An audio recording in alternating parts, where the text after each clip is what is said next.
Ako ang perpektong asawa sa paningin ng lahat, at pinangalanan pa ng mga tabloid bilang #1 sa pagmamahal sa asawa. Ngunit sa 5 taon ng kasal, nawala na ang aking sigla at pag-ibig noong nililigawan ko siya, dahil sa kanyang puso ay may isang puting buwan pa. Kaya't nagdesisyon akong makipaghiwalay agad. Mamaya, hinadlangan niya ako sa harap ng bagong bahay ko, lumuluha at nagtanong, "Jiboda, bakit mo ako iniwan?" Ngayong hapon, pag-uwi ko, nag-text si Secretary Shen sa akin, "Sir, si Miss Liu ay may appointment ngayong gabi." Mga 10 oras 30 minuto bago umuwi. Tumingin ako sa cellphone saglit at sinagot siya. "Sige, salamat." 10 oras 30 minuto. Sa oras na yon, malamang kumain na siya kasama ang kliyente at uminom ng alak. Hindi na kailangang hintayin siya para maghapunan. Nag-shower ako ng mabilis, naghanda ng tubig para sa kanya, at inilagay ang damit pampalit sa banyo. Nang matapos ang lahat, eksaktong 10 oras 15 minuto. Nag-isip ako. Nag-iwan ng ilaw sa sala at natulog na. Sa pagkakatulog, may tila pagbukas ng pinto at tunog ng tubig sa banyo. Bago pumasok sa panaginip, biglang may amoy na lumapit sa tabi ko, mainit na dumidikit sa malamig kong likod. Lumingon ako ng inaantok. Aksidenteng nahalikan ko ang kanyang mga labi. Si Liu Ruyan ay tila lasing, parang pusa siyang nakadikit sa akin. Marahan niyang kinusot ang kanyang pisngi sa braso ko at sinabi, "Bakit ka natulog ng maaga?" Sumagot ako. Medyo pagod, pero patuloy pa rin siyang yumakap sa akin. Bahala na. Tuwing lasing siya, ganyan. Kung hindi ko siya susundan, mag-init siya. Marahil ito lang ang pagkakataong maglambing siya sa akin. Marahil sa sandaling ito lang, pakiramdam ko'y asawa niya ako.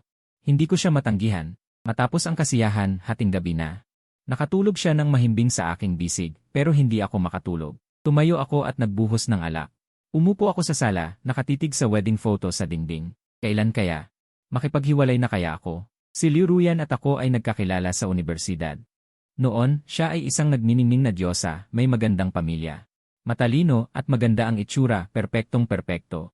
Natural lang na mahulog ang loob ko sa kanya. Noon, ako ay makapalang mukha, pero sa kabila ng 2 semestre kong paghabol at maraming katangahan, hindi ko pa rin siya napatawa. Natatandaan ko noong araw ng Niebe, may dala akong customized na cake. Naghintay sa ilalim ng dormitoryo ng mga babae, ngunit isang malamig na salita ang natanggap ko, "Jiboda, huwag ka nang lumapit sa akin. May mahal na akong iba." Dati, hindi ko yon pinansin. Akala ko'y dahilan lang yon para tanggihan ako. Hanggang sa isang pagkakataon, nakita ko ang kanyang minamahal. Yi Tencheng. Nakita ko siyang nahihiyang hinawakan niya ang kamay, puno ng pagmamahal na nakatingin sa kanya. At bahagyang nagtiumang tipaklong, humalik sa kanya. Saka ko lang nalaman na si Liu Ruyan ay kayang magmahal ng ganyan. Pero ang taong iyon, hindi ako. Ang kanilang relasyon ay mabilis na kumalat sa paaralan. Ang pag-ibig ng diyosa at ng mahirap na estudyante ay nagdulot ng kontrobersya kay Yi Tencheng. Iniisip ng lahat na siya ay isang Phoenix boy na gustong sumakay sa pamilya Liu. Pero hindi siya kailanman hinamak ni Liu Ruyan. Kahit na makipaghiwalay sa kanyang mahigpit na magulang, gusto niyang makasama ito. Ngunit sa kasamaang palad, ang ganitong marubdob na pag-ibig ay hindi nagtapos ng maganda. Gusto ni Liu Ruyan na pakasalan si Yi Tencheng pagkatapos ng graduation at sumama sa kanya sa malayong lugar upang mamuhay. Pero ayaw ni Yi Tencheng. Ayaw niyang maging pabigat kay Liu Ruyan, ayaw niyang magsisi siya sa maling desisyon. Gusto niyang magtagumpay sa sarili upang pahalagahan siya ng mga namamaliit sa kanila. Marami ang nakakita sa kanilang nag-aaway sa campus. Ganito. Nag-aaway, nagbabati at nag-aaway muli. Hanggang sa nagdesisyon si Yi Tencheng na umuwi sa probinsya para magtayo ng paaralan. Sa araw na yon, sila ay naghiwalay. Makalipas ang kalahating taon, nagkaroon ng proyekto ang pamilya Liu at Jay. Nagkaroon ulit kami ng pagkakataon ni Liu Ruyan. Dahil sa proyekto, naging magkakilala ulit kami. Sa pagbabalik tanaw, baka sinamantala ko ang kahinaan niya. Gaya ng dati, mabuti ako sa kanya. Ibinabahagi ko ang mga natutunan ko sa negosyo. Sa kanya, pinoprotektahan siya sa mga inuman at pagkatapos ng bawat okasyon. Sinasamahan siya pauwi. Makalipas ang 3 buwan, isang gabing may niebe, nakita niya akong nanginginig sa ilalim ng kanyang opisina. Lumapit siya at nagtanong, "Jiboda, ganyan mo ba ako kamahal?" Tiningnan ko siya ng matamlay, tumango ako, at sinabing. Itinaas niya ang kanyang kamay at tinakpan ang labi, ngumiti ng mahina. Sinabi niya, "Kaya, gusto mo bang pakasalan ako?" Noong bagong kasal pa lamang. Ako rin ay puno ng sigasig para sa kasal na ito, masasabi ko pa nga na sa karamihan ng nakaraang 5 taon. Ako ay puno ng sigasig para sa kasal na ito dahil gusto ko siya. Akala ko rin noong una na ang dahilan kung bakit siya ang nag-alok na magpakasal ay dahil gusto rin niya ako. Kaya kahit nabihira siyang sumagot sa aking mga mensahe, Kahit na kailangan kong malaman ang kanyang schedule sa pamamagitan ng sekretarya ng Liu Corporation.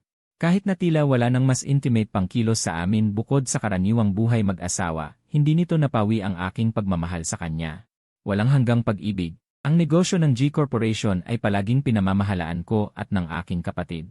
Ang intensyon ng aking ama ay upang makita kung sino sa amin ang mas karapat-dapat na mamahala sa kumpanya at ibigay ito sa kanya.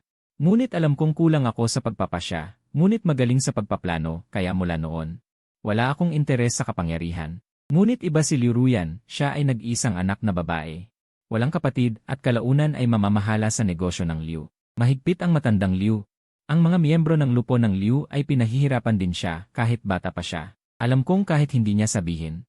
Siya ay natatakot at nalilito. Kaya pagkatapos ng maingat na pagsasaalang-alang, tinalikuran ko ang posisyon bilang direktor sa pamamahala.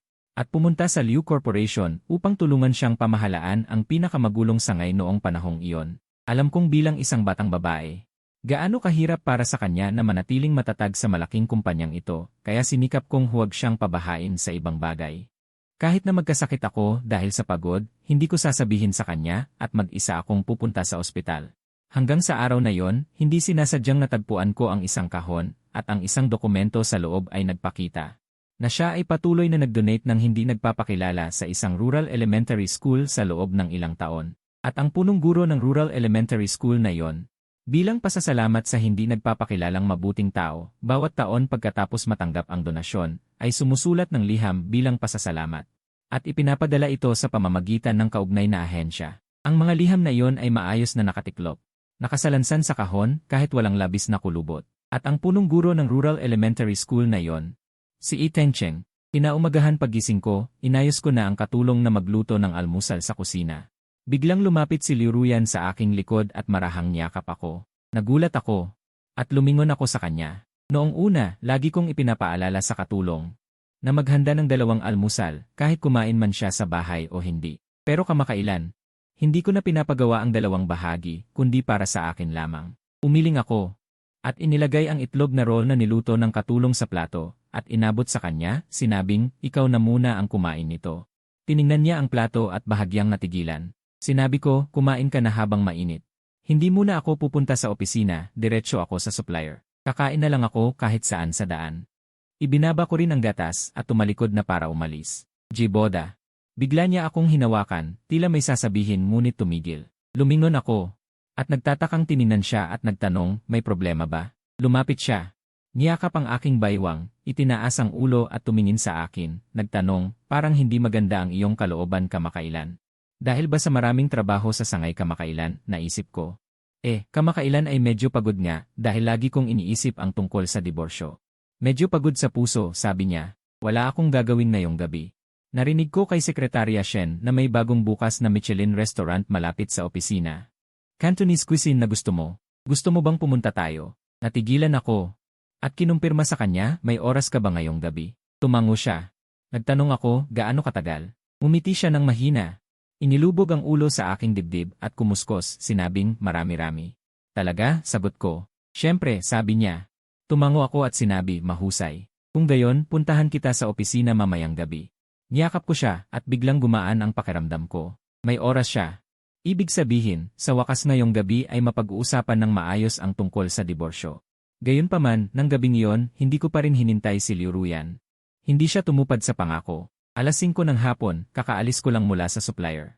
Nakatanggap ako ng mensahe mula kay Sekretarya Shen na si Liu Ruyan ay may bigla ang gagawin at hindi makakasama sa hapunan. Ang ganitong pangyayari ng hindi pagdating ay nangyari ng hindi mabilang na beses sa loob ng 5 taon. Sanay na ako rito. Kaya't hinubad ko ang aking damit at naghanda ng hapunan para sa sarili ko. Pagkatapos kumain,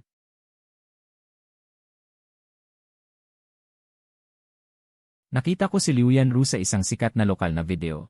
Hindi siya nag-iisa, kasama niya si Itencheng, nakaupo silang magkaharap. Ang background ay isang coffee shop sa loob ng kumpanya ng Liu na nagpapakitang ang nag-post ay empleyado ng kumpanya. Sa video, masaya niyang sinabi, "Tignan niyo ang mga benepisyo ng aming kumpanya. Kahit pagkatapos ng trabaho, makakasalubong ang Diyosa na boss at ang sikat na edukador.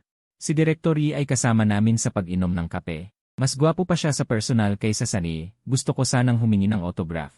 Ang video ay na-upload 5 minuto ang nakalipas. Sa comment section, puro papuri ang nakikita, ang ganda ng babaeng boss at ang gwapong direktor, napakasarap sa mata. Naiinggit ako sa nag-post, Miss, naghahanap pa ba kayo ng empleyado? Sana nandun din ako. Tahimik akong tumitig ng ilang sandali, saka pinatay ang cellphone. Kaya pala hindi dumating si Liu Yanru dahil kay Tencheng. Hindi ko alam kung bakit. Kahit ako ang asawa niya, pakiramdam ko, natural lang na ako ang iwanan niya para kay Tencheng. Kahit na 5 taon na kaming kasal, ano naman? Sa kanyang puso. Maaaring wala akong kahit katiting na paghahambing kay Tencheng. 9:00 Sa wakas ay nakauwi na si Liu Yanru. Tinanong niya, ano ang kinakain mo para sa hapunan? Lumapit siya at umupo sa tabi ko, bigla niyang inalala ang aking hapunan. Hindi ako sumagot. Tahimik lang sandali, saka ko siya tinanong ng mahina. May ginagawa ka ba ngayong gabi dahil dumating si Tencheng? Natigilan siya. Parang nagulat at may kaunting galit. Tanong niya, sino ang nagsabi sa'yo? Umiling ako at pinutol siya, walang tao. Nakita ko ito sa isang video. Sandali siyang tumahimik, saka bumuntong hininga at sinabi, Jiboda, hindi ko sinabi sa'yo dahil ayokong mag-alala ka. Maniwala ka, wala kaming anuman. Dati akong nagbigay ng anonymous na donasyon sa kanyang paaralan. Pero napabalita ito, kaya nagdala siya ng AE crew para magpasalamat. Hindi ko kayang tumanggi, kaya sumama ako sa ilang panayam. Inakbayan niya ang aking braso at sinabi, Mahal, 5 taon na tayong kasal. May tiwala pa ba tayo? Sa isa't isa, di ba? Enan? Sinabi niya, bukas ba? Bukas, sama tayo. Kumain sa Cantonese restaurant, okay. Bigla ko siyang pinutol, Liu Yanru. Sa totoo lang, hindi ko talaga gusto ang pagkain Cantonese. Sinabi ko lang iyon dahil gusto mo at para magkaroon tayo ng magkakaparehong paksa para may dahilang mag-imbita sa iyo na kumain. Hinimas ko ang aking sentido, pagod na nagpatuloy, 5 taon na tayong kasal. Alam mo ba kung anong pagkain ang gusto ko? Hindi siya sumagot. Siyempre hindi niya alam, at hindi rin niya nais na malaman. Umiti ako ng masakit. Pinagdikit ko ang aking mga palad at sinabi, pero alam mo kung ano ang gusto. Ni Tencheng, gusto niya ang itim na kape at croissant. Hindi ko inaakalang. Maaalala mo pa yon pagkatapos ng maraming taon. Nakakatawa. Naisip mo ba kung ano ang gusto ko? Nagkunot ang kanyang noo, dahan-dahang sinabi, Jiboda. Kung may hinanakit ka sa akin, pwede natin itong pag-usapan. Pero huwag mong isali. Si Tencheng, okay. Gaya ng inaasahan, isang salita lang ang sinabi ko. At hindi na niya ito kinaya. Huminga ako ng malalim, direktang tumingin sa kanyang mga mata at sinabi, Ngayong gabi, may sasabihin talaga ako sa'yo. Liu Yanru, maghiwalay na tayo. Sandaling katahimikan ng halos 1 minuto. Kumislap ang takot sa mga mata ni Liu Yanru. Tinanong niya, Jiboda, alam mo ba ang sinasabi mo? Alam ko. Pabagsak niyang sagot, ang diborsyo ay hindi bagay na basta-basta sasabihin. Sabi ko, alam ko. Tumahimik muli ang hangin. Maya-maya, biglang tumindig si Liu Yanru. At binigkas ng patigil-tigil, marahil ay medyo hindi maganda ang aking tono kanina. Pero nakipagkita lang ako kay Tencheng ng 1 beses. At makikipaghiwalay ka na sa akin. Tahimik kong naisip, parang mali ang kanyang pinagtutuunan ng pansin. Patuloy niyang sinabi, sa tingin mo ba ganyan ako? At kung talagang magloloko ako, 152, hindi ko ito gagawin. 5 taon na tayong mag-asawa, dapat kilala mo na ako. 153, kilala ko talaga siya. Siya ay laging maingat sa detalye. 154, ginagawa niyang maayos ang lahat. Ang mahalaga sa kanya ay 155, dapat perpekto, walang kapintasan. Ngunit, 156, kilala ba niya ako?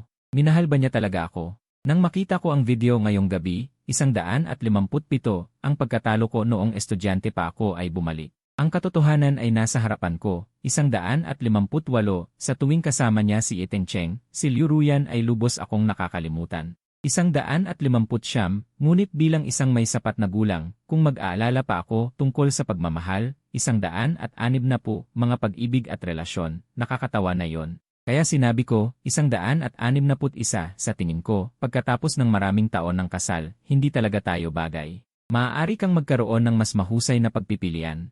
162, tinanong niya, saan tayo hindi bagay? Natural niyang inabot ang kanyang kamay, 163, at inilapat sa aking braso. Jiboda, alam ko, 164, sa 5 taon na ito, marami kang ginawa para sa akin. Pinaghiwalay ko ang kanyang kamay at pinutol, 165, ngunit ayaw ko nang magpatuloy. Ang kamay ni Liu Ruyan ay nanatiling nakasuspinde sa hangin. Nagpatuloy ako, 166, ang kasunduan sa diborsyo ay Boda, bigla niya akong pinutol, 167, ipinaliwanag ko na ang tungkol kay Ye Cheng. Ipinangako ko rin na wala akong pakialam sa kanya, 168, ano pa ba ang gusto mong gawin ko? Ang kanyang mukha ay nagpakita ng pagkabigo, nanginginig ang boses na sinabi, 169, bakit kailangan mong ipilit ang nangyari ngayong gabi? Sobra ka na, 170, bakit kailangan mong gawing malaking issue ang maliit na bagay? Ang mga salitang hindi ko nasabi ay pinigilan niya, 171, sa tingin ko hindi na tayo mag-uusap ngayong gabi. Marahil ay napagtanto niya na sobra ang kanyang tono, naghintay sandali, 172, pagkatapos ay pinalambot niya ang kanyang boses, pagod na ako. Huwag mo na akong pilitin, okay? 173, pagkasabi niyon, tumayo siya at nagpunta upang maligo. Habang tinitingnan ang kanyang likuran, 174, binuka ko ang aking bibig at sinabi, Liruyan, kumain ako ng maoksiwang para sa hapunan. 175, huminto siya sa kanyang hakbang. Hindi niya alam na yon ang paborito kong ulam. 176, hindi ba? Anong sabi mo? Diborsyo. 177, kinabukasan, ako, ang aking kuya na si Jibo Chang, ay nakita ang kasunduan sa diborsyo sa aking kamay, 178, ang kanyang mga mata ay nanlaki na parang tansong kampana. Dahil mula nang magpakasal ako kay Liu Ruyan, marami ang naging pakikipagtulungan ng pamilya Ji at Liu. 179, nag-isip ako, dahil magdidiborsyo na, mas mabuting sabihin ko muna sa aking kuya. 180, patuloy niyang sinabi, kung maaari kang bumalik upang tumulong sa akin, iyon ang pinakamaganda para sa akin. 181, ngunit bakit mo gustong makipagdiborsyo? Bagamat noong una kayong ikinasal, may kaunting pagpilit sa kanya, 182, pero pagkatapos ng kasal, hindi ba kayo laging masaya? Sabi ng aking kuya habang iniindayan ang kanyang golf club. 183, tinanong ko, anong sabi mo? Anong pagpilit? 184, kinurot ng aking kuya ang kanyang noo, tila nagsisisi na mabilis siyang nagsalita. Huminto siya at sinabi, 185, kumbaga, 5 taon na ang nakaraan, hindi ba kailangan ng pamilya Liu ng malaking pera para sa pag-ikot? Noong panahong iyon, nakita kitang parang asong sumasamba, araw-araw, 186, tumatakbo sa kanya gabi-gabi. Kaya nang lumapit si Liu Ruyan sa akin, nagpahiwatig ako ng kaunti. 187, natigilan ako habang tinitingnan ang aking kuya. Tinanong ko, ano ang ipinahiwatig mo? 188, ang aking kuya ay hindi komportable na inilipat ang kanyang tingin. Sinabi niya iyon, 180, sinabi ko sa kanya, kung magiging kamag-anak tayo, tiyak na tutulong ako sa pera. 170, nanatili akong nakatayo sa aking kinatatayuan. Sa isang saglit, ang lahat ng dugo sa aking katawan ay naging malamig at nagyelo. 171, dikong, nag-aalalang tumingin sa akin ang aking kuya. Tinurot ko ang aking noo at tinanong, 172, ano pa? Ano pa ang hindi ko alam?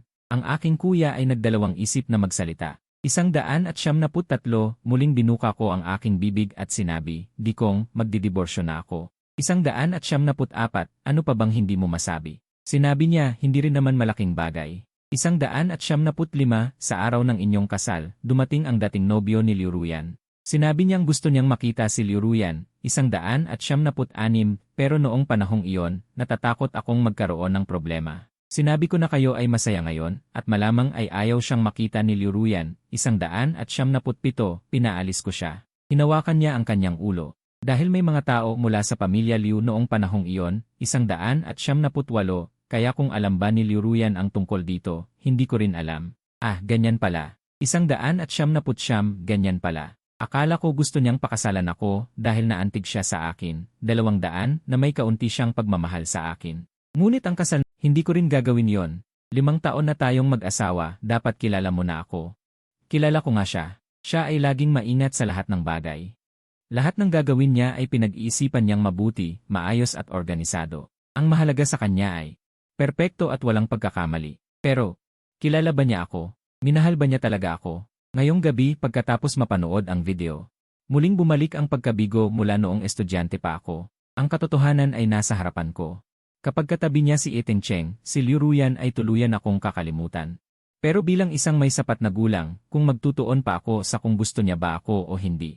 Sa mga usaping pag-ibig, nakakatawa na yon. Kaya sinabi ko, iniisip ko lang na sa mga taong ito ng pagsasama, hindi talaga tayo bagay. Maaari kang makahanap ng mas mabuting kapareha. Tinanong niya saan tayo hindi bagay. Natural niyang iniabot ang kamay. Hinawakan ang braso ko at tinanong, Jiboda, alam ko. Nasa 5 taong ito, marami kang ginawa para sa akin. Pinaghiwalay ko ang kamay niya at pinutol ang sasabihin niya. Pero ayaw ko nang ipagpatuloy pa. Ang kamay ni Liu Ruyan ay nanatili sa hangin. Ipinagpatuloy ko. Ang kasunduan sa diborsyo ay, bigla niya akong pinutol. Naipaliwanag ko na ang tungkol kay Ethan Cheng. Ipinangako ko rin sa iyo na hindi na ako makikipag-ugnayan sa kanya. Ano pa ba ang gusto mong gawin ko? Nalulungkot siyang sabi, nanginginig ang boses. Bakit kailangan mong ipilit ang nangyari ngayong gabi? Sobra ka na. Bakit kailangan mong palakihin ang mga bagay? Ang mga salitang hindi ko nasabi ay napigilan niya. Sa tingin ko, hindi tayo mag-uusap ngayong gabi. Marahil ay napagtanto niyang masyadong matindi ang tono niya, naghintay siya ng sandali. Tapos ay pinalambot niya ang boses, ang hirap-hirap para sa akin. Huwag mo na akong pilitin, please. Pagkasabi niyon, tumayo siya at nagtungo sa paliligo. Pinagmasdan ko ang kanyang likuran. Bumuka ang aking bibig, Liu Ruyan, kumain ako ng maoksiwang ngayong gabi. Natigilan siya sa kanyang mga hakbang. Hindi niya alam na yon talaga ang paborito kong ulam. Huwag kang magbiro. Ano sabi mo? Diborsyo. Kinabukasan, tiningnan ng kapatid kong si Jebo Chang ang divorce papers na hawak ko. Nanlaki ang mga mata niya na parang tansong kampana, dahil simula nang ikasal kami ni Liu Ruyan, lumakas ang ugnayan ng pamilya Ji at Liu. Nag-isip ako, kung magdidiborsyo na nga, mas mabuting sabihin ko muna sa kapatid ko. Patuloy niyang sinabi, kung babalik ka para tumulong sa akin, syempre mas maganda yon para sa akin. Pero bakit gusto mong makipaghiwalay? Kahit na noong una, parang napilitan siya sa kasal niyo. Pero sa tingin ko, pagkatapos ng kasal, lagi naman kayong masaya, di ba? Sabi ng kapatid ko habang iniindayog ang kanyang golf club. Tinanong ko, ano ang sinabi mo? Anong napilitan? Pinisil ng kapatid ko ang kanyang noo, parang nagsisisi na nasabi niya yon. Huminto siya at sinabi, Aba, 5 taon na ang nakararaan, kailangan ng pamilya Liu ng malaking pera para sa negosyo. Noon, tila isang asong sumusunod ka araw-araw. Takbo ka ng takbo sa kanila araw at gabi. Kaya nang lumapit sa akin si Liu Ruyan, nagbigay ako ng kaunting pahiwatig. Nagulantang ako habang nakatingin sa kapatid ko. Tinanong ko, ano ang pahiwatig na ibinigay mo? Iniwas ng kapatid ko ang kanyang tingin, tila hindi komportable. Sinabi niya Sinabi ko sa kanya na kung magiging magkaugnay tayo bilang pamilya, tiyak na tutulong ako sa pondo. Nanatili akong nakatayo, isang saglit lamang, nalamigan at nanigas ang buong dugo ko. Bunso, nag-aalala ang kapatid ko habang nakatingin sa akin. Pinisil ko ang aking noo at tinanong. At ano pa? Ano pa ang hindi ko alam? Nag-atubiling magsalita ang kapatid ko. Muli akong nagsalita, Kuya, magdidiborsyo na ako. Mayroon pa bang hindi mo masasabi? Sabi niya, hindi naman iyon malaking bagay. Noong araw ng kasal ninyo, dumating ang dating nobyo ni Liu Ruyan. Sinabi niya na gusto niyang makita si Liu Ruyan. Pero noong oras na yon, natakot ako na baka magkaroon ng gulo, kaya sinabi ko na kayo ngayon ay napakasaya, at malamang ayaw ka nang makita ni Liu Ruyan.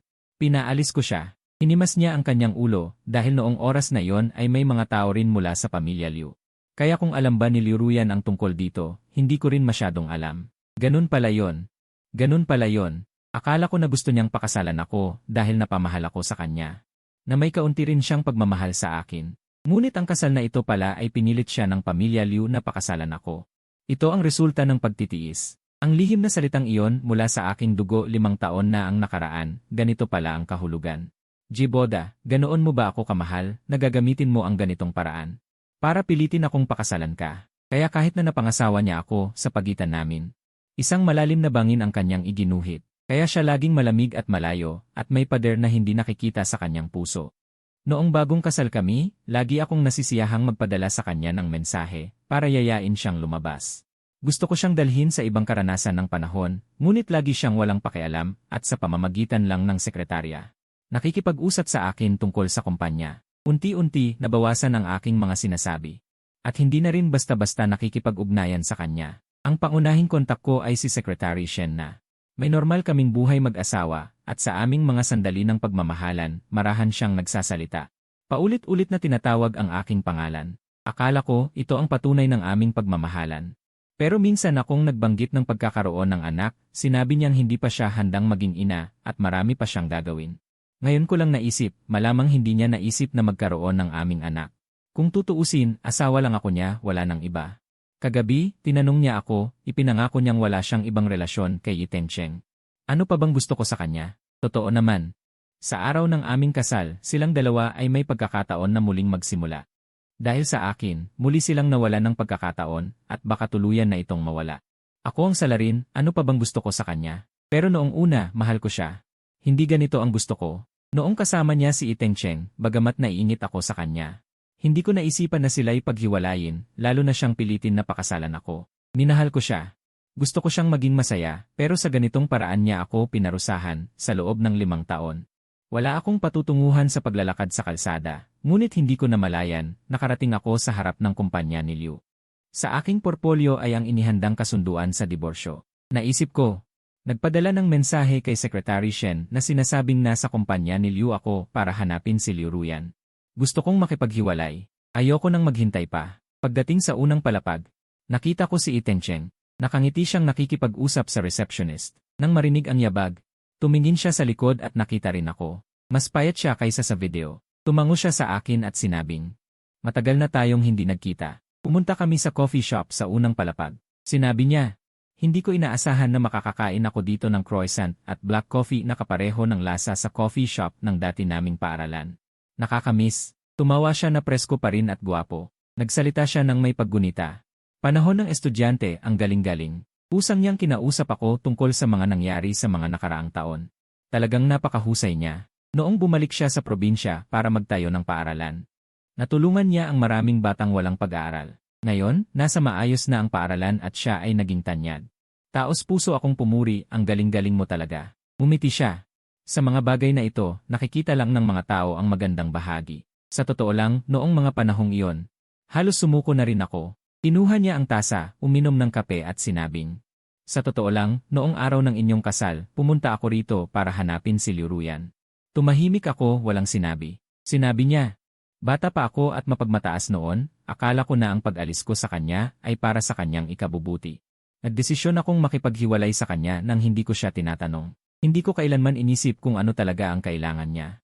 Gusto niya akong sundan, ngunit sinaktan ko siya. Akala ko na, kapag nakamit ko na ang aking tagumpay, pwede akong bumalik anumang oras. Pero nang maging guro sa probinsya, natanto ko ang laki ng agwat ng ideal at realidad. Maraming bagay. Mas mahirap kaysa sa naisip ko. Maraming beses akong halos sumuko. Sa pinakamahirap kong panahon, naisip kong isuko na lang lahat at bumalik sa kanya, ngunit narinig ko na ikakasal na kayo. Sinabi ko, pasensya na. Siya ay natigilan. Ipinagpatuloy ko. Hindi ko alam na pumunta ka noong araw na yon. Ibinaba niya ang kanyang ulo, walang sinabi. Tumingin ako sa kanya at sinabing, handa na akong makipaghiwalay kay Liu Ruyan. Lalong lumaki ang mga mata ni Iteng Cheng. Bigla siyang tumawa, huwag kang magbibiro. Sa mga nakaraang taon, lagi kitang nakikita sa media. Pinupuri kayo ng mga tao bilang perpektong mag-asawa. Sinabi ko, totoo, nagpapakatanga, siya ang tunay na anak. 252 pwede ba akong magtanong? Bakit ka nagdiborsyo? 253 umiling ako at naisip, bakit pa? Dahil pagod na ako. 254 sana rin ay may isang tao na walang pag-aalinlangan na susunod sa akin. Sa sandaling iyon, 255 sa pintuan ng CAF, biglang may narinig na pamilyar na boses, Jiboda. 256 sabay kaming lumingon ni Iteng Cheng, si Liu Ruyan. Mabilis siyang lumapit. 257 nang makalapit at makita si Iteng Cheng, tila may bahagyang pagyanig, pagkatapos ay sumimangot at tumingin sa akin. 258 tinanong niya, bakit ka biglang pumunta dito? Sa anyo niya, 259 ako ay nakagambala muli. Mayroon akong ilang proyekto sa edukasyon, yung sinabi ko sa'yo noong nakaraan. 206 na po ngayon ay mayroon akong oras, kaya gusto kitang kausapin. CJ, 261 papasukin ka ng sekretarya. Sabihin mo na, kaya tinawag ni Liu Ruyan ang sekretarya. 262 ang sekretarya na nakatayo sa pintuan, si Shen, ay dinala si Iteng Cheng palayo. Akala ko susunod siya paakyat, 263, ngunit nanatili siyang nakatayo sa pwesto at nakatingin sa akin. Medyo naguluhan ako, baka balak niya sa harap ng maraming tao, 264 na makipag-away sa akin. Pilitin akong sagutin kung bakit ako pumunta para kay Iteng Cheng. Ako ay asawa niya. 265 ito ay talagang hindi angkop sa okasyon. Wala akong magawa, kaya kinailangan kong magpaliwanag muna. Hinawakan ang aking noo. 266 Liu Ruyan, hindi iyon ang iniisip mo. Ngunit tinanong niya, Jiboda. 267, may sakit ka ba? Natigilan ako, hindi pa ako nakareaksyon. 268 lumapit na siya, at hinawakan ang kamay ko. Nag-aalala na tinanong ni Liuruyan, bakit ang putla ng mukha mo? 269 at malamig ang kamay. Paligid, may mga empleyadong dumadaan na tumitingin, may mga bulong-bulungan. 270 bigla kong naunawaan kung bakit siya kumilos ng kakaiba. 271 bihira kaming magkasama ni Liuruyan sa ganitong pribadong okasyon. Malamang natatakot siya na hindi ko isasaalang-alang ang okasyon. 272 at gagawin ko si Itencheng na mahirap, kaya pinaalis muna siya at nagpakita ng pagmamahal sa akin sa harap ng mga empleyado. 273 upang maiwasan ang mga alinggaw-ngaw na masama para kay Itencheng. Wala akong pakialam, magdodiborsyo rin naman. 274 ang pagtulong sa kanya, at kay Itencheng na mag-arte ay hindi naman masama. Bukod dito, 275 kung hindi ko sila pahirapan, mas magiging maayos ang usapan tungkol sa diborsyo. Sa pag-isip na yon, 276 tumingala ako at mumiti, wala akong problema. 277 ikaw at si Itencheng ay may usapan pa, di ba? Uunahan na kita. Sabihin mo na. 278 hinugot ko ang kamay ko at aalis na, ngunit hinabol niya ako at tinanong, saan ka pupunta? 279 wala akong masabi. Lumapit siya ulit sa akin, tumindig sa dulo ng paa, 280 inabot ang kamay at marahang inilapat sa aking noo. Sabi niya, Jiboda, 281 nilalagnat ka. Ihahatid kita sa ospital. Si Liuruyan ay hindi nakinig at hinila ako papasok ng kotse. 252 pwede ba akong magtanong, bakit ka nagdiborsyo? 253 umiling ako, naisip ko, bakit pa? Dahil pagod na ako. 254 sana meron ding isang tao na walang pag-aalinlangan na susunod sa akin. Sa sandaling iyon, 255 sa pintuan ng CAF, biglang may narinig na pamilyar na boses, Jiboda. 256 sabay kaming lumingon ni Itencheng, si Liuruyan. Mabilis siyang lumapit. 257 nang makalapit at makita si Itencheng, tila may bahagyang pagyanig, pagkatapos ay sumimangot at tumingin sa akin. 258 tinanong niya, bakit ka biglang pumunta dito? Sa kanyang anyo, 259 ako ay nakagambala muli. Mayroon akong ilang proyekto sa edukasyon, yung sinabi ko sa iyo noong nakaraan. 260 ngayon ay mayroon akong oras, kaya gusto kitang makausap. CJ, 261 papasukin ka ng sekretarya. Sabihin mo na, kaya tinawag ni Liuruyan ang sekretarya. 262 ang sekretarya na nakatayo sa pintuan, si Shen, ay dinala si Itencheng palayo. Akala ko susunod siya paakyat, 263, ngunit nanatili siyang nakatayo sa pwesto at nakatingin sa akin. Medyo naguluhan ako, baka balak niya sa harap ng maraming tao, 264 na makipag-away sa akin. Pilitin akong sagutin kung bakit ako pumunta para kay Itencheng. Ako ay asawa niya, 265 ito ay talagang hindi.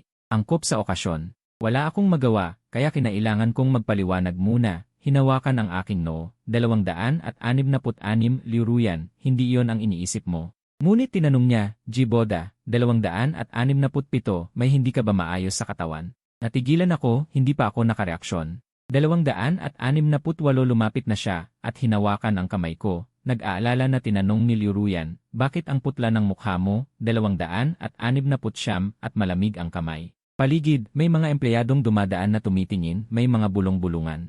270 bigla kong naunawaan kung bakit siya kumilos ng kakaiba. 271 bihira kaming magkasama ni Liuruyan sa ganitong pribadong okasyon.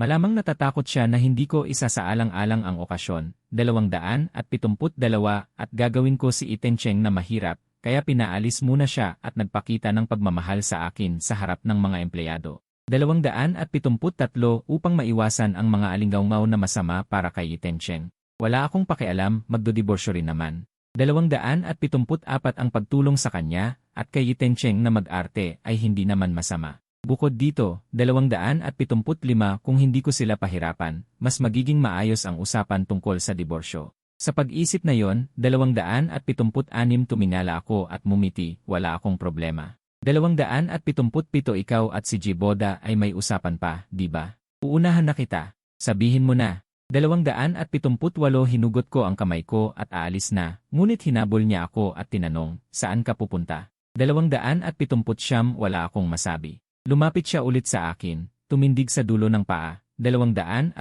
inabot ang kamay at marahang inilapat sa aking noo. Sabi niya, Jiboda, 281 nilalagnat ka. Ihahatid kita sa ospital. Si Liruyan ay hindi nakinig at hinila ako papasok ng kotse. 282 sa totoo lang, naramdaman kong napakawalang saysay. Sabi ko, ako na ang magmaneho.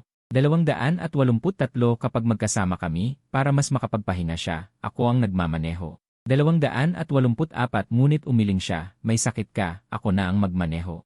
285 akala ko naghahanap lang siya ng dahilan para paalisin ako sa kumpanya, ngunit dinala niya talaga ako sa ospital. 286 ang doktor ay sumimangot kay Liruyan, wala namang problema, normal ang temperatura. 287 pero itong low blood sugar ng asawa mo, gaano nakatagal? Natigilan si Liruyan. 288 ako ang sumagot, ilang taon na. Habang nagsusulat ng reseta, sabi ng doktor, 280 dapat mas alagaan ng pamilya, laging magtago ng candy para sa kanya. Maaaring maliit ito o malaki, 270 bukod sa palpitations at panghihina, sa malala ay maaaring mawalan ng malay. Tumango si Liruyan, 271 sige. Sa palagay ko ito ay sobra-sobra, kaya sinabi ko, 272 walang problema, doktor. Ako mismo ay laging may dalang candy at biskwit. 273 matapos magpatingin, gusto ko nang umalis, ngunit si Liruyan ay kumapit sa doktor, nagtanong ng maraming bagay na dapat ingatan. 274 parang bigla siyang naging interesado sa low blood sugar. Paglabas ng ospital, 275 sa daan patungo sa parking, mahigpit na yakap ni Liruyan ang braso ko. Pagkatapos ng pagod sa ospital, 276 medyo nahilo na talaga ako. Pagkaupo sa kotse, naglabas ako ng candy mula sa aking briefcase. 277 binuksan ang balot at inilagay sa bibig ko. Medyo mabigat ang hangin sa kotse, 278 kaya pumikit na lang ako. Hindi ko alam kung gaano katagal huminto ang kotse. 270 maaari ba akong magtanong, bakit ka nakikipaghiwalay? Umiling ako at naisip, ano pa ba ang dahilan? Dahil pagod na ako. Gusto ko rin sana na may taong susunod sa akin nang walang pag-aalinlangan. Sa sandaling iyon, sa may pintuan ng coffee shop, biglang may narinig na pamilyar na boses, Jiboda. Sabay kaming lumingon Itencheng, si Liruyan yon. Mabilis siyang lumapit. Nang makalapit niya at makita si Itencheng, tila bahagyang nanginig saglit, saka sumimangot at tumingin sa akin. Tinanong niya, bakit ka biglang pumunta rito? Sa kanyang anyo.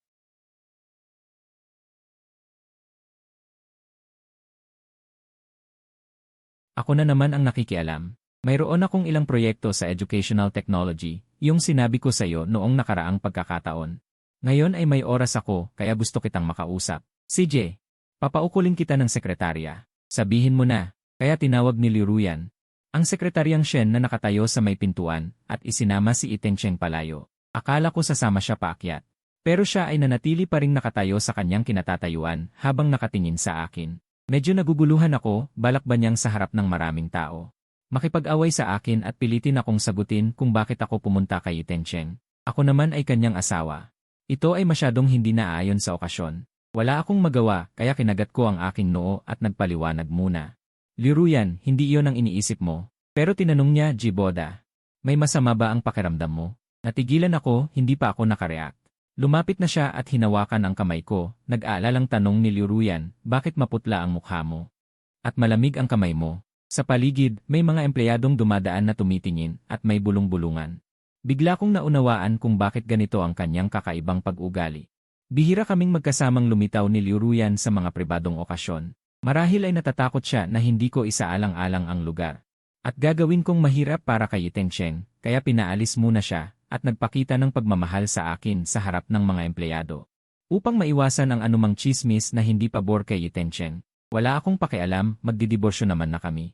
Ang tumulong sa kanya at kay Itencheng na mag-arte ay hindi naman masama. Bukod dito, kung hindi ko sila pahihirapan, mas magiging maayos ang usapan sa diborsyo. Sa pag-isip nito, itinaas ko ang aking ulo at mumiti, ayos lang ako. Ikaw at si Jiboda ay may pag-uusapan pa yata. Aalis na ako. Sabihin mo na. Hinugot ko ang aking kamay at aalis na sana, ngunit hinadlangan niya ako at tinanong, saan ka pupunta?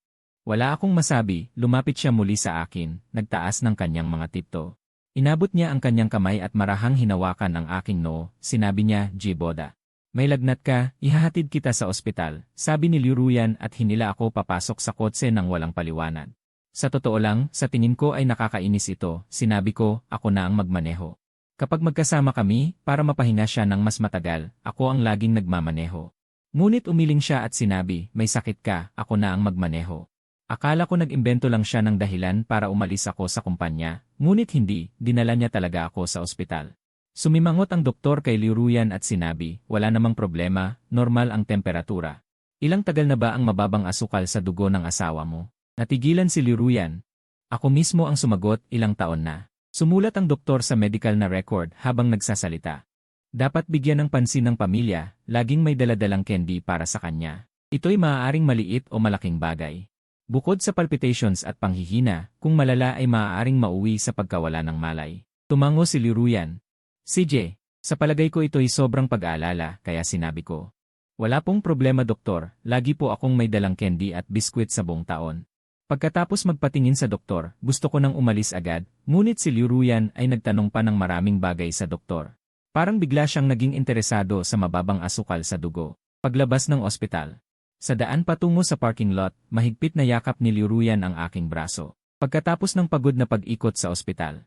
Ako naman ay unti-unting nahihilo, pagkaupo sa kotse ay kumuha ako ng candy mula sa aking portfolio. Binalatan ko ang balat ng candy at inilagay sa aking bibig. Medyo mainit ang hangin sa loob ng kotse. Pumikit na lang ako, hindi ko alam kung gaanong katagal kaming nagmaneho nang tumigil ang kotse. Tanong ko ng mahina, dumating na ba? Sumagot siya. Pulang ilaw po. Oh, tahimik ang hangin sa loob ng ilang sandali, bigla siyang nagtanong ng mahina.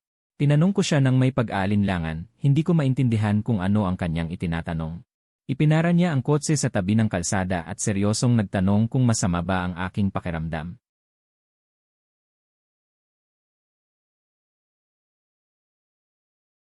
Ano, tumawa ako at sinabi, noong kasal pa lang kami. Isang linggo kang laging nauwi ng hating gabi. Noong Biyernes, bumaba ang asukal ko sa dugo, pauwi galing sa sangay na kumpanya. Bigla akong nahilo, kaya't mabilis kong pinara ang kotse at nag-text sa'yo. Tinanong ko kung maaari mo akong bilhan ng candy sa pag-uwi. Hindi ka sumagot, malamang nakalimutan mo na ngayon. Dahil noong mga panahong iyon, napakarami kong text na ipinadala sa'yo, natural lang na makalimot. Isa pa, ito'y marahil natatandaan mo. Sabay tayong nagpa-interview para sa isang magasin. Natumba ng mamamahayag ang aking portfolyo na nasa sopa at lumabas ang mga candy. Inakala ng mamamahayag na may anak tayo ng lihim pero hindi pinagsabi. Matitindi ang mga tanong sa interviewing iyon. Hindi ka masaya noong araw na iyon. Matapos ang interview, galit kang nagtanong kung gusto kitang pilitin na mag-anak.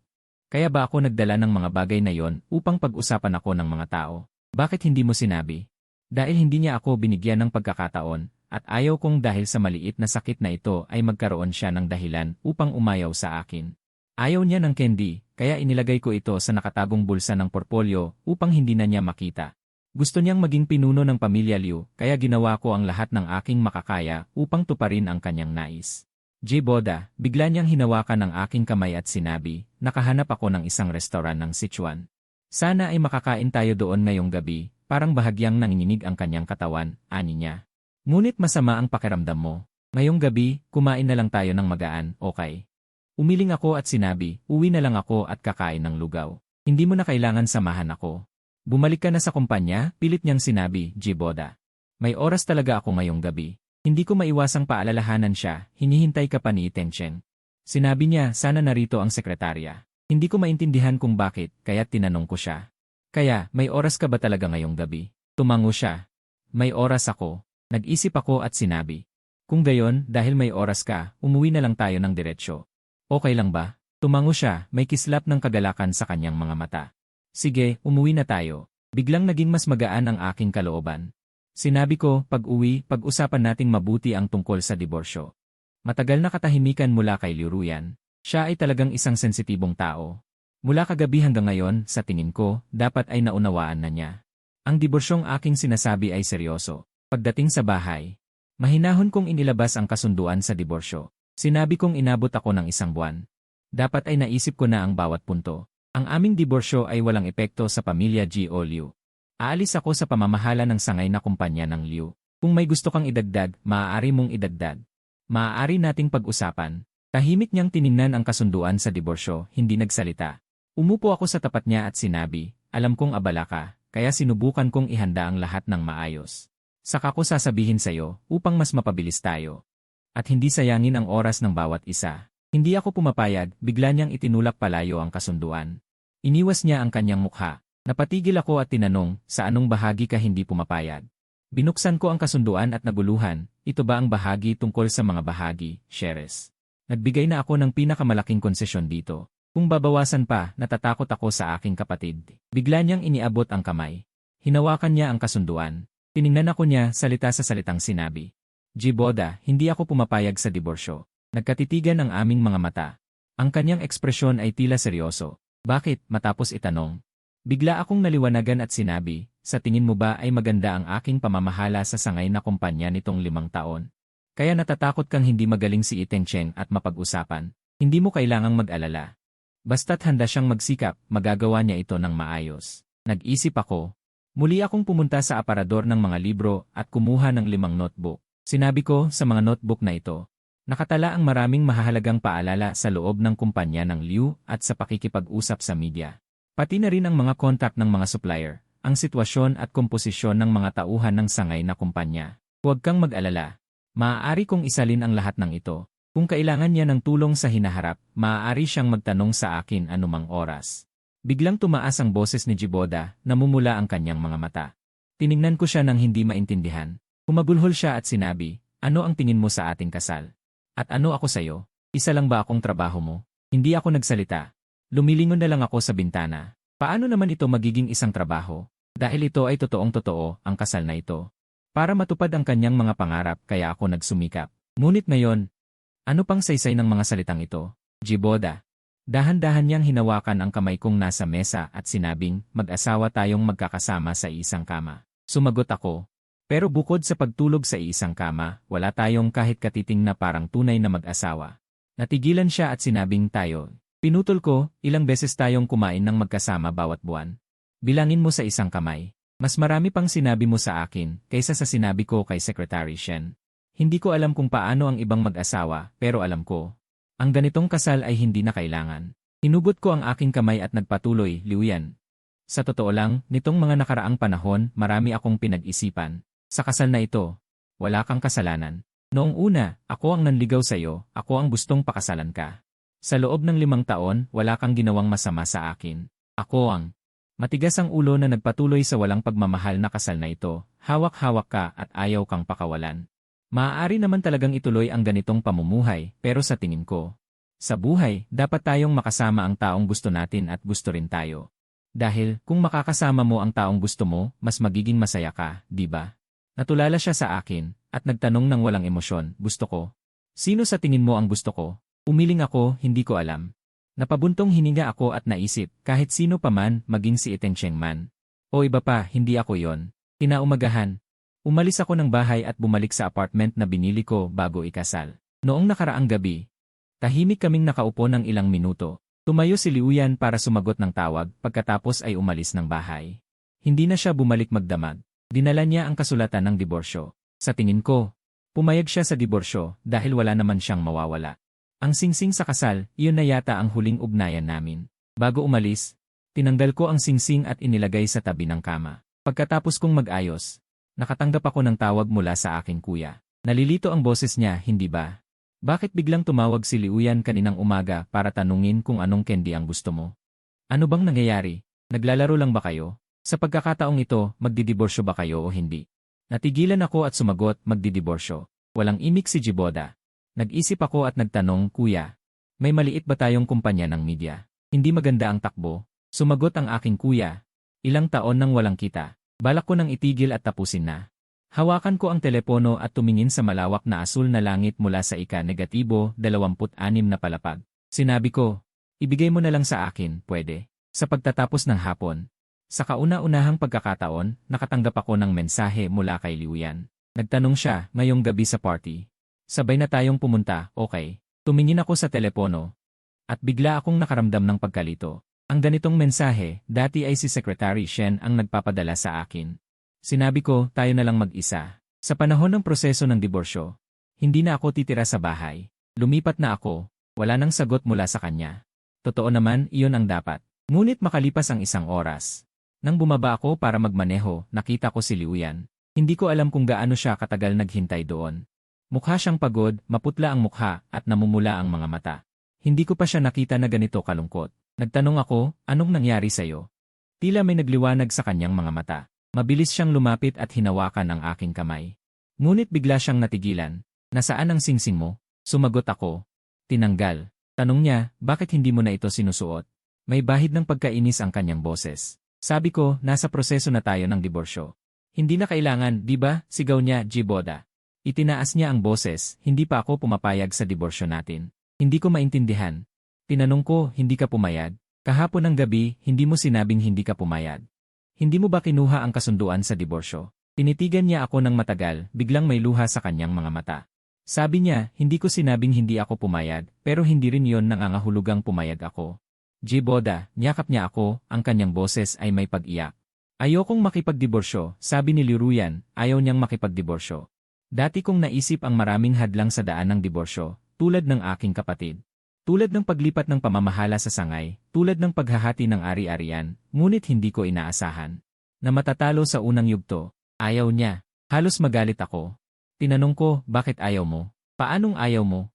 Hindi ba ito mabuti para sa ating dalawa? Napatigil siya, malapit nang magsalita. Ngunit naputol ng tunog ng busina ng sasakyan. Ito pala ang kanyang sasakyan, nakaharang sa daan ng iba. Walang magawa, dahil sa pagmamadali, sumakay kaming dalawa sa kanyang sasakyan. Tuloy sa cocktail party. Pagkaupo ko sa driver's seat, may napansin akong kakaiba.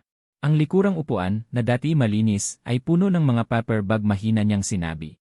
Bumili ako ng candy. Nilagyan ko rin ng laman ang glove compartment para kapag hindi ka komportable. Huwag mong itago sa akin, sabi niya, dagdag pa. Nilagyan ko rin ng candy ang iba't ibang lugar sa bahay. Liruyan, pinutol niya ako. Nakahanap ako ng 2 magagandang Sichuan at Hunan restaurant.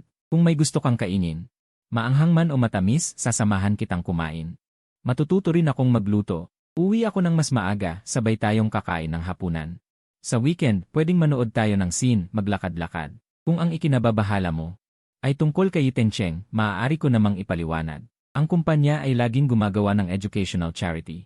Ngunit kung aling paaralan ang pipiliin, hindi ako ang nagdesisyon, kundi ang opisina. Pagkatapos ng komprehensibong pagsusuri, napili ang paaralan ni Tencheng. Hindi ko ito inaasahan. Kahit ako, kamakailan lang nalaman. Alam kong nakita mo ang mga liham na yon, pero ang mga yon ay laging iniingatan ng opisina. Ilang araw lang ang agwat ng pagkakita natin. Dahil lang noong nakaraang linggo. Hindi ko alam kung paano nalaman ni Lolo ang tungkol sa mga liham ng pasasalamat, kaya pinag-ayos ko ang mga ito para ipakita sa kanya sa lumang bahay sa weekend. Ang croissant at black card, patuloy niyang paliwanag na parang nasasaktan. Ang empleyado ng coffee shop ng kumpanya ngayon ay dating nagtrabaho sa coffee shop ng paaralan. Nawalan siya ng trabaho, kaya pinatrabaho ko siya rito. Si Tencheng ay dating nagtrabaho sa coffee shop ng paaralan, kaya naaalala pa siya nito, pati na rin ang kanyang mga gusto. Baka may nasabi akong mali na nagdulot ng misunderstanding. Ngunit sa tingin ko, siya ay isang tao lamang mula sa nakaraan. Isang taong walang kinalaman sa ating dalawa. Kahit isang taong hindi mahalaga. Sabi ko, Liruyan, muli niya akong pinutol, Jiboda. Pakinggan mo muna ako, di ba? Buong gabi akong nag-isip, sa kasal na ito. Hindi talaga ako naging sapat na mabuti. Ngunit kaya kong magbago. Kapag may pagkakamali, itatama. May tsansa pa ba, di ba? Hanggang sa dumating kami sa cocktail party. Medyo nalilito ako, matapos makipag-usap ng magalang sa ilang kakilala. Gusto kong magpahangin kaya pumunta ako sa balkonahe. Sa hindi inaasahan, may nakita akong kakilala. Si Yuiwei, ang aking kababata. Lumapit ako.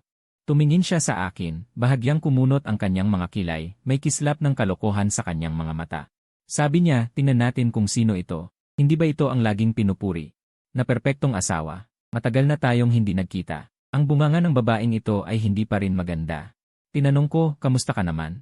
Alam ko.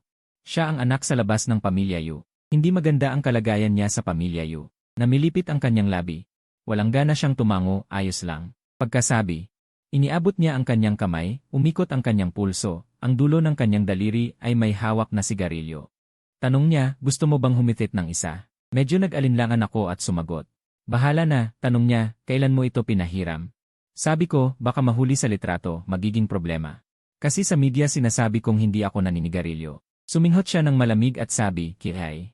Ang boring. Pagkasabi niya, itinuro niya ang malaking kakahuyan sa labas ng balkonahe, sabi niya. Kung may totoong tao na makakapagtago doon para maniktik ng baraha, kakainin ko ang buong kakahuyan bilang salad, maniwala ka ba sa akin? Napatawa ako ng bahagya, totoo namang may pagkainip sa loob ko. Sabi ko, bahala na, bigyan mo ako ng isa. Yan ang tama. Kanina nung nakita kita, akala ko ba nalulumbay ka? Umiti ako at sabi, ikaw, wala ka pa bang trabaho nitong mga nakaraang araw? Nagkusa siyang ayusin ang dulo ng kanyang buhok. Tumango ako. Tanong ko, Yuyue, gusto mo bang isaalang-alang na pumunta sa maliit kong kumpanya? Alam ko, siya talaga ay may talento sa disenyo. Itinaas niya ang kilay, anong sitwasyon? Di ba nasa kumpanya ka ni Liushi? Bakit? Di ka na ba alipin ni Liruyan? Tamad akong makipag-usap sa kanya. Kinuha ko ang cellphone, ipinadala ko ang impormasyon ng kumpanya sa kanya. Sabi ko, ang kumpanya ay nasa muling pagsisimula pa lang, mababa ang sahod, pero umaasa akong darating ka. Sabi niya, alam ko. Nag-unat siya ng malaya. Pero biglang tumawid ang tingin niya sa akin, tumingin sa pintuan. Lumingon ako. Si Liruyan. Ang unang reaksyon ko ay likas na patayin ang sigarilyo. Ayaw ni Liruyan ng amoy ng sigarilyo. Lumapit siya, kunot ang noo, tumingin kay Yuyue. Tumingin ulit sa akin, mahina ang boses, bakit nagsimula kang manigarilyo? Masama sa katawan. Tumingin si Yuyue sa akin, saka kay Liruyan. Biglang nagsalita, di mo ba alam na marunong siyang manigarilyo? Matagal na siyang naninigarilyo. Nanlumo si Liruyan. Lumapit si Yuyue, pikit ang mata, tinitigan siya. Gamit ang tono ng chismis, birong sabi, Sista, 5 taon na kayo kasal, di ba? Anong uri ng tao ang asawa mo? Sigurado akong mas kilala ko siya kaysa sayo. Umalis si Yuyue. Naiwan kaming dalawa ni Liruyan na maputla ang mukha. Wala akong masabi eh. Huwag kang magkamali, hindi ko sinasadya na itago sa'yo. Nitong mga nakaraang taon, maraming trabaho sa sangay. Alam mo naman, gusto ng ilan mong tiyuhin na manggulo sa loob. Sa simula, mahirap talaga. Minsan kapag naiinis o pagod, mag-isa akong naninigarilyo sa bahay. Pagkatapos kong magpaliwanag, lalong pumuti ang kanyang mukha. Nag-isip ako, dagdag ko. Dito, kanina tiningnan namin ni Yuyue, walang makakapagtago para maniktik. Kaya huwag kang mag-alala tungkol sa isyu ng publisidad.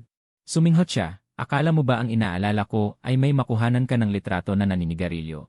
Namula ang mga mata niya. Natigilan ako, nag-isip, di ba? Ibinaba niya ang ulo at sabi, Jiboda, binigo kita. Tama ba? Natigilan ako, nag-isip, hindi ko talaga alam kung paano sasagutin siya. Bigong-bigo, syempre meron. Noong una, gaano kalaki ang pag-asa? Natural, gaano rin kalaki ang pagkabigo. Pero kapag marami ng pagkabigo, nasanay na. Ngayon na desidido na sa diborsyo. Ano pa ang silbi ng mga walang saysay na paratang? Umiiling ako. Wala naman. Ngayon ang sangay ay nasa tamang landas na, hindi na ako masyadong nag-aalala. Patuloy niya kaya, ang stress mo. Pwedeng sabihin kay Yuyue, di pwedeng sabihin sa akin. Natigilan ako, nag-isip. Kung ganoon ang sasabihin niya, kaya tinanong ko, gusto mo bang makinig? Tumango siya. Tumingin ako sa taas, seryosong sabi. Ang tanging stress ko ngayon ay ang proseso ng ating diborsyo. Kung maayos itong magaganap, kung mas mabilis, mas mabuti. Sa sandaling iyon, nanginginig si Liruyan. Wala rin akong masabi. Siya nga ang pilit na pagsabihan ako. Pagkalipas ng ilang sandali, lumapit siya. Yapos ang braso ko, umiiyak ang boses, sabi niya. Ito lang, hindi pwede, Jiboda. Hindi ako makikipaghiwalay sa'yo. Simula noon, tila nagbago si Liruyan. Kahit na nagpumilit akong umalis sa pamamahala ng sangay ng Liu, kinuha ko ang media company ng Jeshi. Ngunit sa bagong kumpanya, palagi akong nakakatanggap ng kanyang mga regalo at mga lutong pagkain na gawa niya. Siyempre, at paminsan-minsan ay lumilitaw siya mismo, tulad noong panahong nililigawan ko siya. Ngayon tila nabaliktad na ang lahat. Ang mga kabataan sa kumpanya ay hindi alam na maghihiwalay na kami. Sa kanilang mga salita ay pumupuri, sinasabing ang asawa ko ay mabait. Tanging si Yuyue. Mula nang pumasok siya sa kumpanya ko, tuwing nakikita niya ang mga ipinadala ni Liruyan, ngumingiti siya ng may kahulugan.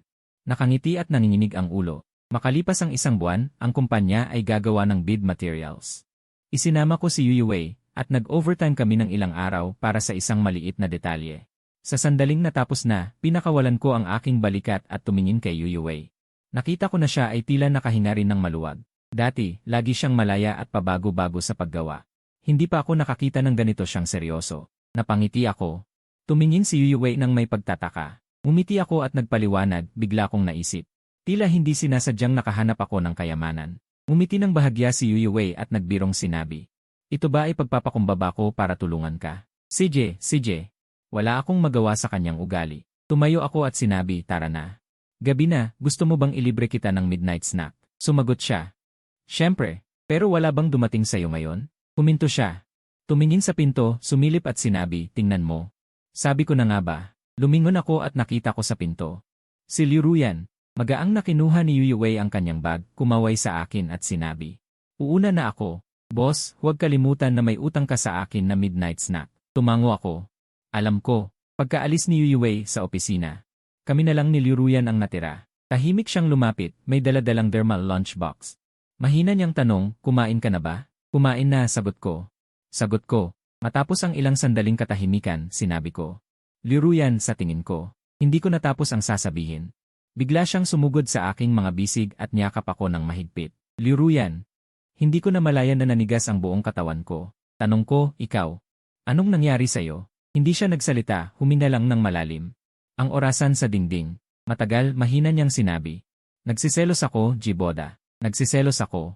Hindi ko naisip na darating ang araw na si Liu Ruyan ay kakapit sa akin at malungkot na magsasabing nagsiselos siya.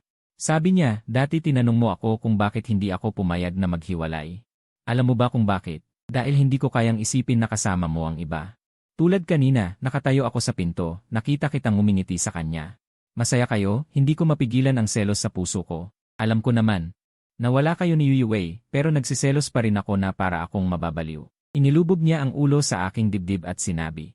Jiboda, mababaliw na talaga ako. Itinaas ko ang aking kamay. Tama ba? 5 taon akong naging asawa ng iba, puro asawa ko ang nasa isip at paningin ko. Ngunit lumingon ako at natuklasang nawala ko ang aking sarili. Liu Ruyan.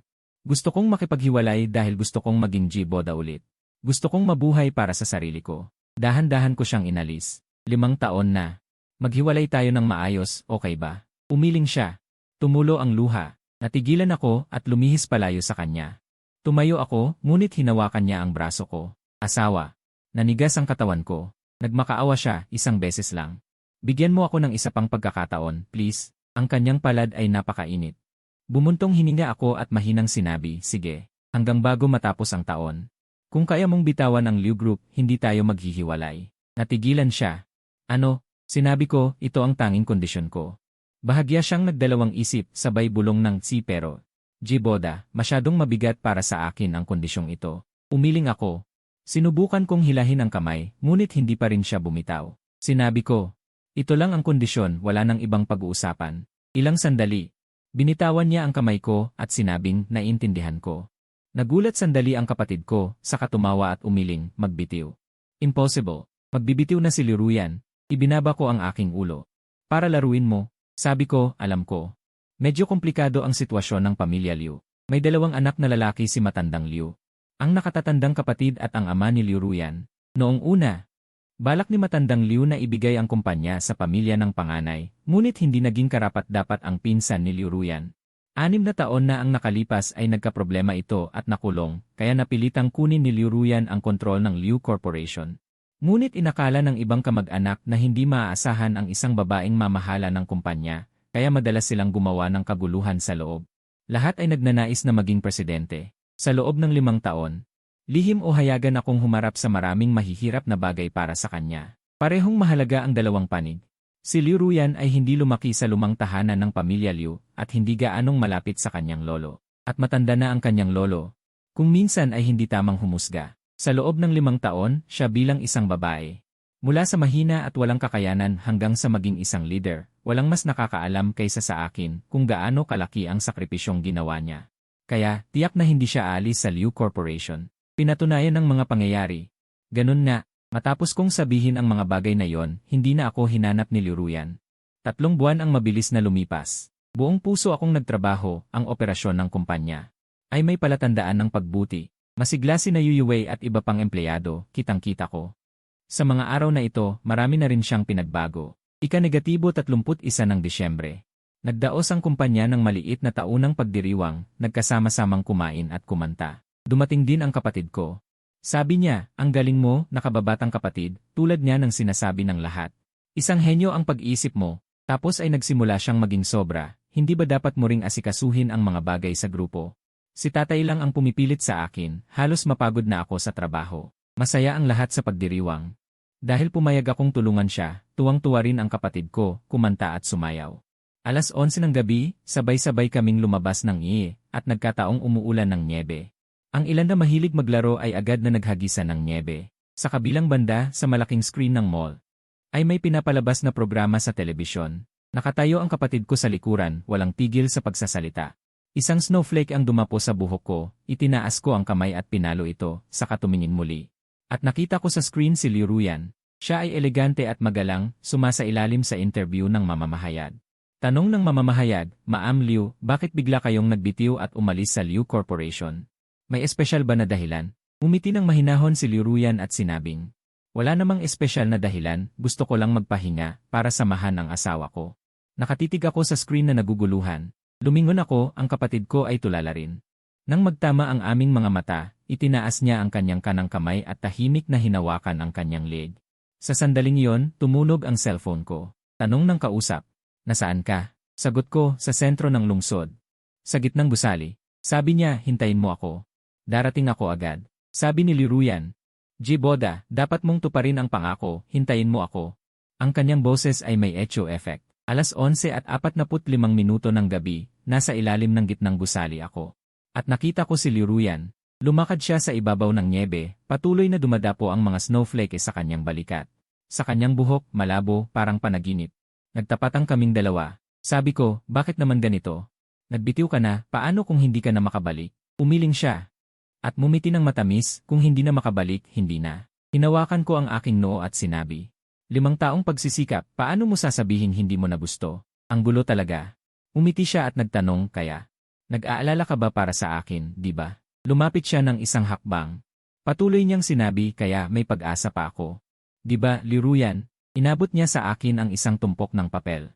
Iyon ang kasunduan sa diborsyo. Napatigil ako, hindi maintindihan kung bakit niya ito ginagawa. Sabi niya, sa 3 buwang ito, marami akong naisip. Boda, kahit umalis ako sa Liu Corporation, hindi ko nais na pilitin ka dahil dito. Naipagpatuloy mo ang kasal na ito. Huminto siya at nagpatuloy ang kasunduan sa diborsyo. Nilagdaan ko na. Tanong ko, kung gayon, bakit ka pa nagbitiw? Umiti siya ng bahagya at sinabi, dahil kahit umalis ako sa Liu Corporation, kaya kong magsimula muli mula sa wala. At saka, huminto siya at sinabi ng may pabigat, gusto kong ipagpalit ang pagbitiw na ito sa ibang bagay. Mabuti ba? Iba? Hindi ko maintindihan kaya tiningnan ko siya ng walang muwang. Tumayo siya ng tipto at inayos ang nyebe sa aking balikat. Sabi niya, ipalit sa pagkakataong magsimula tayong muli. Tumingala siya, ako ay yumuko. Nagtagpo ang aming mga mata. Ang kanyang mga mata ay puno ng pagmamahal at lambing na hindi ko pa nakikita dati.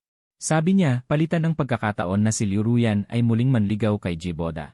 11:59 lagdaan ko ang kasunduan. Mula noon, hindi na ako ang tinatawag na perpektong asawa sa bibig ng mga tao. Ako na lang si Boda. Ako mismo. Tumunog ang kampana ng bagong taon. Sabay kaming tumingin sa langit ni Liruyan. Habang pinagmamasdan ang walang tigil na nyebe, nasabi ko, bagong taon na pala. Tumango siya at sinabi, nga. Kaya, nagniningning ang kanyang mga mata. Iniabot niya ang kanyang kamay at sinabi, maligayang bagong taon, Boda. Ako si Liruyan. Tiningnan ko siya at mumiti. Iniabot ko rin ang aking kamay at sinabi, maligayang bagong taon, Liruyan. Ako si Boda. Extras, palaging iniisip ni Kalihim Shen na sa loob ng 2 taon pagkatapos ng diborsyo ni Miss Liu. Parang hindi siya gaanong gumaan ang pakiramdam dahil abala pa rin siya. Dati, si Liruyan ay abala sa trabaho. Ngayon ay abala siya sa mga date. At pakiramdam ni Kalihim Shen pagkatapos ng diborsyo ni na Miss Liu at Emerjai. Parang mas bumuti pa ang relasyon nila. Halimbawa ngayon, pumunta siya sa mall para ibigay ang susi ng kotse kay Miss Liu. Sa mall, nakita niya si Miss Liu na yakap ang braso ni Emerjai at nagmamakaawa ng mahina. Sabi ni Emerjai, tama na. Narinig ni Kalihim Shen ang boses ni Emerjai na may bahid ng pagkayamot at nakita pa niyang inalis ni Emerjai ang kamay ni Miss Liu. Pero hindi nagalit si Liruyan. Sa halip, sumiksik siya sa dibdib ni Emerjai, ibinaba ang ulo at sinabi, bahala ka, kailangan mong managot. Kitang-kita na sobrang nainis si Emerjai. Nag-ikot siya ng mata at sinabi, ganyan ba talaga? Ang boses ni Miss Liu ay sobrang lambing pa rin. Sabi niya, paano hindi? Kasalanan mo lahat. Ang sama mo. Wala kang awa. Ngayong gabi siguradong hindi ako makakatulog. Tumango si Kalihim Shen. Tiyak na may ginawa si Emerjai na nakasakit kay Miss Liu. Pero sa susunod na segundo, narinig niyang sabi ni Miss Liu, kasalanan mo talaga. Pinilit mo akong panoorin ang horror film na ito. Hindi dapat natin ito pinanood. Hindi ba nanonood lang ng scene? Dahil lang sa horror film? Pakiramdam ni Kalihim Shen, medyo nalungkot siya. Pero ang hindi niya inaasahan. Umiling si Emir G at umamin, at ang tono ay sobrang lambing. Ako ang may kasalanan. Sige, parusahan mo ako na matulog sa sala ng kalahating buwan, okay? Nagmukmuk si Miss Liu at sinabi. Wala kang pakialam. Yan ba ang matinding parusa? Sa tingin mo gusto mo lang magpahinga? Pakiramdam ni Kalihim Shen, ang susunod na eksena ng pag-aalaga ng aso ay kung titingnan pa niya. Magkakaroon siya ng udyok na dukitin ang kanyang mga mata. Tahimik siyang lumayo ng 5 metro. Dahil, dati, hindi ganyan si Miss Liu at Emerjai. Sila ay ikinasal sa loob ng 5 taon. Si AG ay tahimik, at si Emel Liu ay laging kalmado at tahimik. Sa harap ng iba, sila ay perpektong mag-asawa, ngunit alam ng sekretarya. Kahit siya bilang tagalabas ay ramdam ito.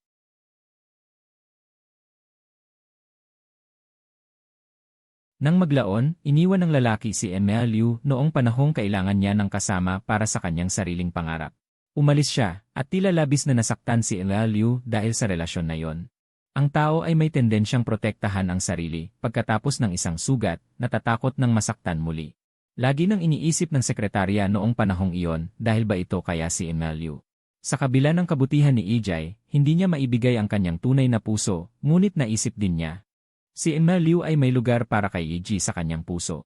Noong mga panahong iyon, habang nagtatrabaho si Emel Liu, bigla siyang tataas ng ulo at tatanungin siya, may appointment ba si Iji ngayon? Pagkatapos niyang iulat ng tapat, tatango si Emel Liu at magpapatuloy sa trabaho. Minsan, iminungkahi niya, Ina, Liu, gusto mo bang mag-text kay Iji? Ngunit si Emel Liu ay nakatitig lamang sa cellphone ng matagal, at sa huli ay hindi niya ito kinuha. Marahil ang matagal na paraan ng pakikisama ay naging ugali na, kahit para sa kanya bilang sekretarya. Nakita niya ang lumalaking pagdepende ni Emel Liu kay Ijay, ngunit para kay Emel Liu mismo. Tila patuloy pa rin ang dati nilang paraan ng pakikitungo kay Ijay. Palaging nadarama ng sekretarya na may mangyayari sa bandang huli, at totoo nga. Isang gabi, bumalik si Emel Liu mula sa bahay patungo sa kumpanya na tila labis na malungkot at nawawala. Pagkatapos, sa mahinang boses, nagtanong siya. Ano sa tingin mo, kung biglang hilingin ng asawang lalaki ang diborsyo, biro ba yon? Nagulat na sabi ng sekretarya, hindi naman sigurado. Ako at ang asawa ko. Madalas kami mag-away dahil sa diborsyo. Minsan, sobra ang away namin, pinunit ko pa ang marriage certificate. Ngunit kadalasan kinabukasan, pagkalipas ng galit, nakakalimutan na namin. Tanging nakita niya ang kislap ng pag-asa sa mga mata ni Emel Liu, ngunit pagkatapos mag-isip. Nagpasya siyang magsabi ng totoo. Gayunpaman, sa tingin ko si Ijay ay hindi basta-basta magsasabi ng diborsyo. Medyo malakas ang impact ng pahayag na ito. Tanging nakita na nagsimulang magbago si Emel Liu. Nagsimula siyang magtanong sa kanya. Kung saan may magaling na tagapagluto ng Sichuan, tatanungin kung paano siya nakikisama sa kanyang asawa, tatanungin ito at iyon. Ang mga maliliit na bagay na dati ay hindi niya pinapansin, nagsimula na siyang walang pag-aatubiling mag-alala kay Ijay, kusang tumawag at mag-text sa kanya. Kahit na nasa biyahe si Ijay, lagi siyang binibisita ni Emel Liu at personal na naghahanda ng love lunch para sa kanya. Ang sekretarya ay labis na nasiyahan dito. Magaling na natuto si Emel Liu sa kanyang pagkakamali. Ngunit hindi niya inaasahan na sila ay maghihiwalay pa rin at lalo niyang hindi inaasahan. Pagkatapos ng diborsyo, sila ay nagligawan muli at sinabi ang kanyang nararamdaman. Sabi niya, sinabi ko na, ngunit hindi niya inaasahan. Sila ay naghiwalay pa rin, lalo niyang hindi inaasahan na pagkatapos ng diborsyo. Sila ay nagligawan muli. Matapos magbitiw si Emel Liu, inilaan niya ang lahat ng kanyang atensyon kay AJ. Si AJ ay abala sa trabaho, kaya araw-araw naghahatid si Emel Liu ng pagkain at inumin. Sa huli, nagalit si AJ. Sinabi sa kanya, wala akong interes na pakasalan ang isang babaeng naglalagay ng kanyang buong pagkatao sa isang lalaki bilang asawa. Kaya, dahil kay AJ, umalis si Emel Liu sa kumpanya ni Liu. At dahil din kay Yijay, bumalik si Emel Liu sa kumpanya ni Liu. Alam ng sekretarya. Si AJ ay sadyang nagsabi niyon. Kahit siya ay naramdaman na ang pag-alis ni Emel Liu sa kumpanya ni Liu ay sayang. Lalo na para kay Yijay na sumama sa kanya sa buong daan. Ngunit si Emel Liu pagkatapos magligawan ay may makitid na pag-isip. Halimbawa noong araw na yon, biglang nag-text si AJ sa sekretarya na darating siya sa kumpanya para kumuha ng mga bagay. Dahil mabuting loob, agad na ipinaalam ng sekretarya kay Emel Liu, ngunit nagalit si Emel Liu. Sumimangot siya, 3 oras na ang nakalipas na nag-text ako sa kanya, hindi man lang ako sinagot. Bakit siya nag-text sa'yo? Walang masabi ang sekretarya, napangiti na lang ng nahihiya. Gusto niyang sumagot, alam mo, dati mas marami ang text ni EG sa akin kaysa sayo. Ngunit hindi siya maglakas loob. Bilang isang empleyado, kailangan niyang lunukin ang kanyang luha. Sabay na nag-text muli kay EG para ipaalala na sagutin si Emilio. Inakala ng sekretarya. Sila ay magkakabalikan agad, ngunit 2 taon na ang lumipas, pareho silang tila hindi nagmamadali. Hanggang sa 3 taon, noong bisperas ng bagong taon, nang umuwi na si Kalihim Shen pagkatapos ng overtime, napansin niyang bukas pa ang ilaw sa opisina ng Si Miss Liu ay bihirang mag-overtime sa nakaraang 2 taon, kaya inakala niyang nakalimutan lang patayin ang ilaw, kaya lumapit siya. Ngunit nang bahagya niyang itulak ang pinto na bahagyang nakaawang, nakita niya si Miss Liu na nakatalikod sa pinto, may hawak na papel. Nakakahiyang bumubulong ng kung ano, at sa kanyang kaliwang bahagi ay may isang kahon ng singsing. Dahan-dahang isinara ni Kalihim Shen ang pinto, at mula sa bintana ay nakita niyang umuulan ng nyebe sa labas. At sa harap ng kumpanya, may isang lalaking may dalang bulaklak na kagagaling lang sa sasakyan. Ngumiti siya. Pakiramdam niya ay hindi sinasadyang nalaman niya ang isang malaking sekreto, kaya lumingon siya upang sumakay ng elevator. Tahimik niyang sinabi, laban, Ginoong J. Laban, Binibining Liu.